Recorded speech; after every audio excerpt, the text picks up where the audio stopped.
first. As you. Well worked by the Blues.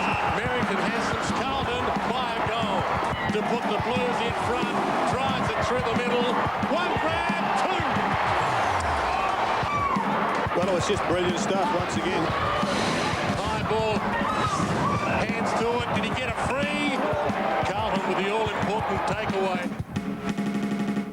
G'day Blues fans, I'm Simon Beaumont and welcome to this edition of Planet Blue. Well, although the season may be finished, we're still here to bring you the latest and greatest from the Carlton Footy Club. Well, considering Carlton's precarious position at the moment, recruiting has taken on an even more vital role. We caught up with Carlton recruiting officer Shane O'Sullivan for his thoughts on the upcoming draft. Shane, welcome to Shane O'Sullivan, the Carlton recruiting manager and the Planet Blue. Shane, people have often said, who were Carlton going to take with the second pick? I suppose a bit difficult to say at this stage. Oh, certainly, because we haven't made up our mind, and there's probably a good 4 or 5 boys that we're looking at. There's probably no secret the fact that a couple of those are certainly quick midfielders, and there's a couple of really good boys with some height that could be key positions. So we've really got to just go through it and make sure that. I suppose more after the trading to see what we've ended up with to then we'd probably make up our mind which way we'll go. So that trading period, I think the 13th to the 17th of October, it's vital because, as you just said, a lot of people will be sitting out there saying, well, he's the best, he's the second best and he's the third best, so they naturally think that's who you're going to take, but really at this stage it's just pretty uncertain. Well, it is, because if we ended up getting, say, example, 2 big tall boys into the club through the trading period, well, Dennis might say, well, okay, you definitely got to get a running midfield type of player, or if we haven't been able to do that, but we've got some midfield players in, well, he might go the other way. So, yeah, we're sort of ready to go whichever way he wants. We're just doing a lot more review on all those sort of players. The talent camp will tell us a little bit more about it as well. Have results and psychomotor testing and things like that to go on. So yeah, we're ready to go, and just hopefully we we know we'll make the right choice. It'll be a 10-year player playing AFL footy, playing for Carlton, which is even more important. Shane, the grand final week and all the talk is about grand final. It's fantastic, really for you. It's past pre-season, your mid-season recruiting-wise. The grand final's coming up in November, isn't it? Oh, exactly. Grand final day, AFL grand final doesn't mean too much to us, except we go and watch the under-18s, and I think 90% of the guys probably disappear to another game somewhere, perhaps in the suburbs or whatever. But for an AFL recruiting guy, grand final day is the last week in November, not the last week in September. So that's where all our work comes to an end. And but even that day, once that's over, we're on the phones that afternoon to get guys to come and train that missed out on the draft, because we've got a draft and a rookie listing on the 16th of December. So you've only got 5 minutes to draw a breath and you're back into it again. It's an exciting time though, no doubt, with those young kids coming through. Just on, you've got a trade period, or an exchange period as they call it, and then you sit back, you've got training camps you're talking about, so you've still got a lot of work to be done. And from what I understand, you've just been working right across Australia, set up some networks, and really no stone unturned, as they say.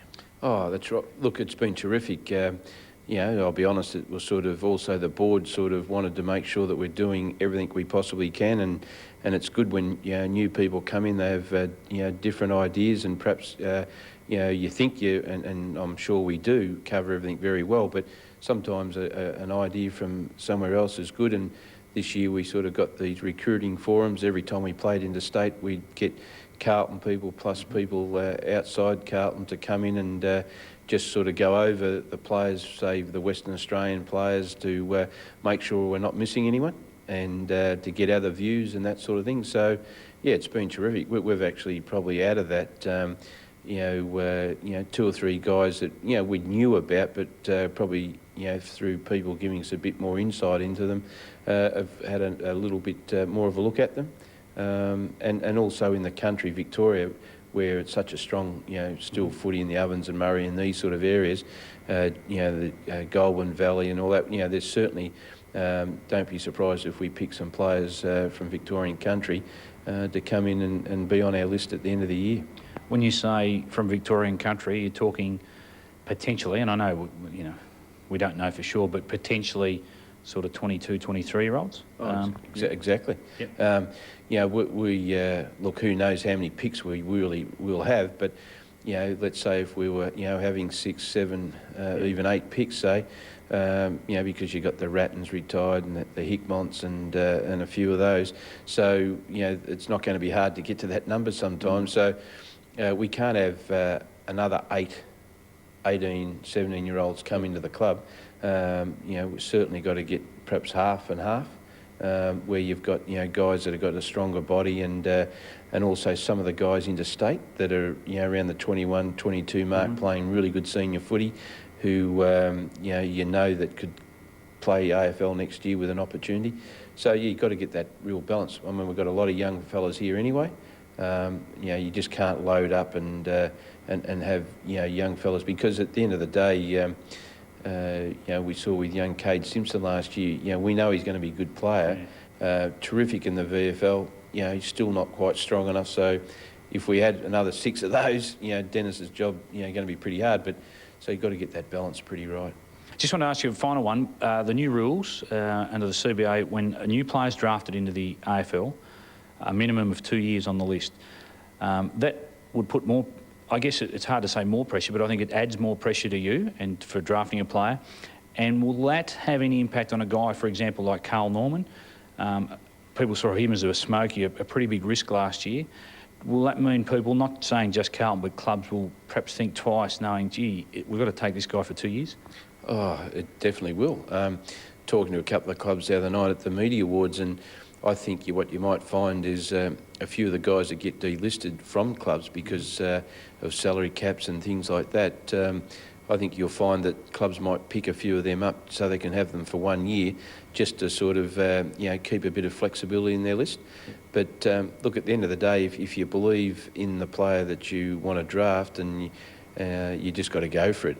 If you've got any hesitation, well, don't go for him. You go for an odd player that gets delisted. But that's why I say I think we've got to get that mixture of the younger players and the 21, 22-year-olds. And what you find, some of those blokes that actually been in the system who might have been dropped off a year or two ago and just need that another chance, or been on rookie lists and things like that. So yeah, there's a lot of a lot of thought, because it is a big financial commitment to clubs to make these days. Well, last week we saw some of the best highlights from rounds 1 to 11.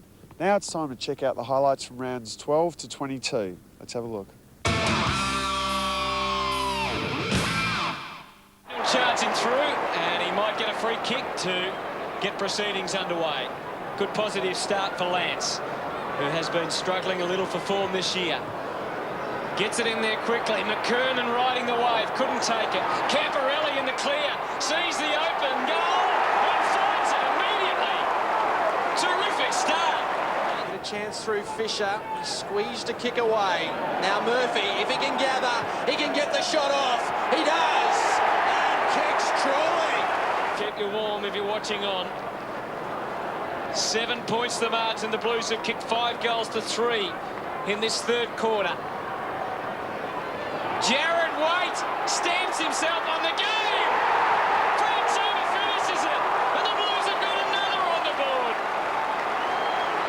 This is an astounding quarter from Carlton. Yeah, he's done it for a decade or more. Camporelli bangs it in from full-back. Eccles, the former Crow, advances the ball forward without any real great direction. Burton still going hard for the ball late in this game. Reminiscent of Nathan Buckley last night when the game was well and truly gone, still working to the last minute of the game. Murphy. Goal square open. Point of the square. Panic set up. Fisher unable to capitalise. They have had that panic. Oh, Smart's missed it. Fisher. There's one for you, young man. Got his second of the quarter. Just having a look at the frees for and against. It's been, from my reckoning, 4 free kicks in the second half of the match. Well, the Blues only need one more possession to go past their lowest, and there it is. So they've beaten that record anyway. Well done. They've nailed a few records today. Here's the paddock. Hasn't broken too many of them. The paddock's on, and Whitnell a mark, and give to Lappin, and Lappin can run to space. He decides to walk and kick his first goal of the game. In this first quarter, Social Club end. White dodging and weaving, not wanting to get involved in a body scrap with Allen. Ball knocked forward, Blues, dangerous. Off the ground, Angwin has kicked his first goal in league football. Goals straight. They lead by 10 points. We've been playing 20 minutes in this opening term as Johnson kicks forward, but McKay reads it beautifully off the boot and takes the mark. And away they go, the Blues again. Over the head of McKernan. Hume says, run on, sir, because I'll apply the shepherd. He does so. And McKernan has got plenty of run now. He's kicked the last 2 goals of the game. He has a shot, reached there. No, potential! And can't lift! The Blue Bakers haven't yelled like this in years. Paddles. Got hold of it, left foot kick around the body. Who can get on the end of it? Demons were desperate in defence. Here they come. Kick by Angwin. White. It was White. Nailed it for the Blues, 2 in a row. And look at the Carlton boys go to Jared White. What an emotional game of football it is for him. He attacked the ball hard. He kicked the big goal. Still, conditions are good. A little bit cool. Fletcher out of the middle, smothered by Reese. Ricochets out towards the wing. McCormick arches the back, plays it back to McKay. Gets away forward of the wing. Penetrating kick inside the 50. French worked out of it. Loose at the back. Fisher, open goal, beckons, bounces it through. Goal apiece. Over the top, good crashing play there by Beasy. The ball spills out again. Going in hard was Campbell. He got the handball away to Prendergast. The Hawks are relentless, but the Blues won't lie down. McCormick caught one high, should have got the free kick. Beasy got it out. Campbell again, the young Blues starting to move. The kick goes forward. Over the top, Beaumont has a player on. It's the Houlihan. Houlihan likes to stroll in and kick a goal. He squeezed it through. Yes, he has, and gets his first. The Blues won't lie down yet. So inside 3 minutes left in the quarter. The Blues just have to defend here. Don't want to concede a goal. Lappin's kick is to a 2-1 contest. White took a beauty.